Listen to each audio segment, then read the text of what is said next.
Friends, it is so good to be with all of you for this momentous occasion where we mark the spiritual contributions to our time together. We do all of this in preparation for commencement, a time that we look to as a time of starting, to commence something. But really, commencement simply means to begin again, to start again. But before we do that, I think it's important that we acknowledge where we've been, where we've come from. And this is special to me because class of 2026, I started with you all. I moved here in 2022, started here on the faculty the same time all of you arrived. And if you're anything like me, when you arrived 4 years ago, you were in the midst of a whirlwind. I arrived 4 years ago without my beautiful family. They stayed behind for a couple months. So I was here by myself, like many of you when your parents dropped you off and finally left. And like you, I was trying to figure out the small things, right?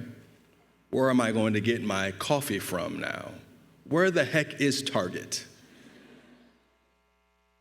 How am I going to figure out where I'm going to shop? What am I going to eat? What am I going to do?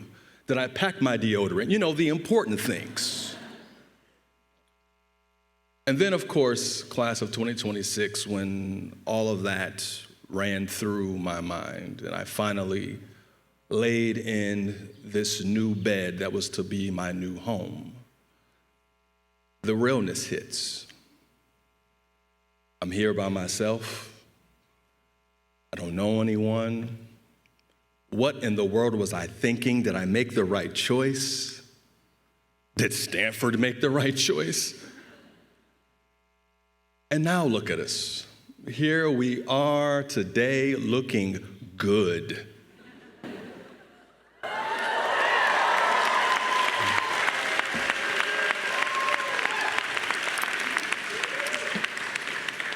I'm going to take a risk here and say that I think the apt word is that we look tea. Did I get that right? For everyone who's not seated at the cool table, tea means you look hot, like a hot pot of tea. You look hot. I just learned that about an hour ago, so I'm a cool kid, at least for the next 20 minutes. And we're able to stand here and look so good because of the life that you have built for yourself. Life is not starting after commencement. Life has already started, and you all have built a beautiful life here at Stanford. I like the way that Martin Luther King Jr. talks about building a complete life. He talks about it in 3 ways. He says there's the length of life, the breadth of life, and the height of life.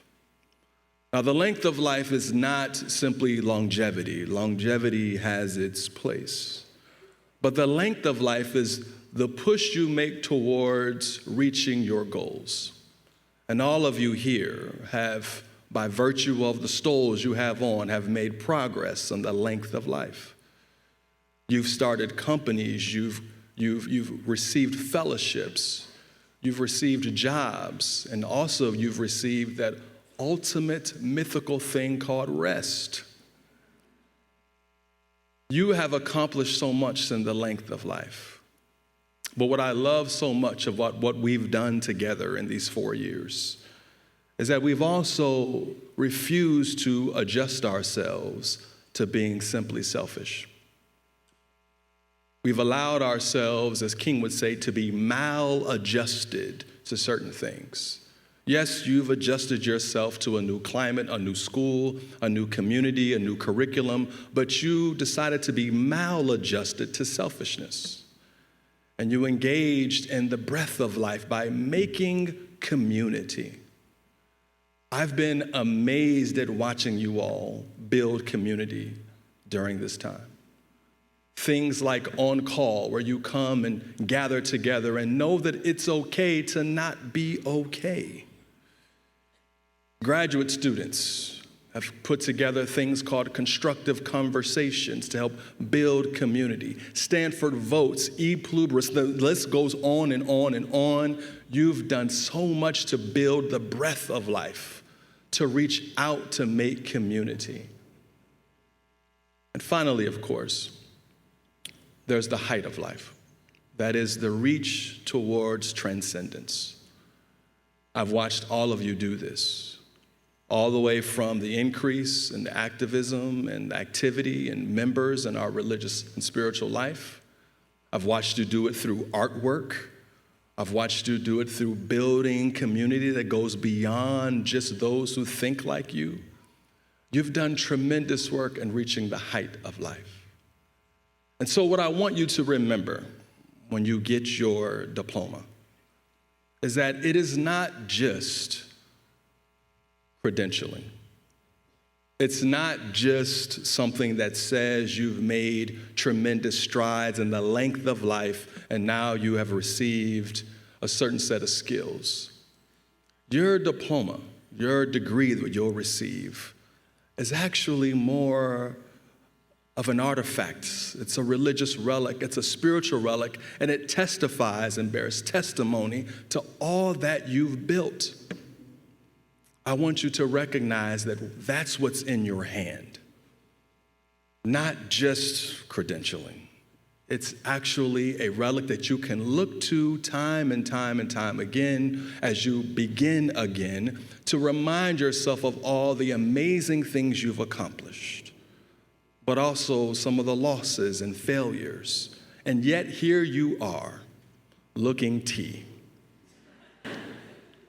This is what your diploma means. This is what it means. It means to have something you can look to that will testify and speak back to you, that whatever the next stage throws at you, you can handle it. And this is how it should be. Because all of our sacred stories that we love, all of our sacred stories that we read, all of them testify to people who encounter difficult tasks, and the divine will ask them, "What's in your hand?" Our sacred texts tell us stories about Moses, who comes and says that he's slow of speech. And God asks him, "What's in your hand?" And Moses says, "All I have is a staff." And Moses will use that staff to help free and liberate people. David goes against Goliath, the big giant. You know the story in our sacred text.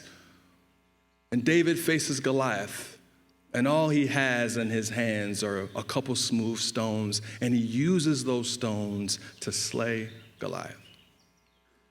And the stories of the gospel, Jesus is being followed by a multitude and has difficulty feeding them. And someone tells him there's a little boy with a couple pieces of loaves of bread in his hand, and he uses those to help feed people. So that's what I want you to think about when you receive your diploma. What's in your hand?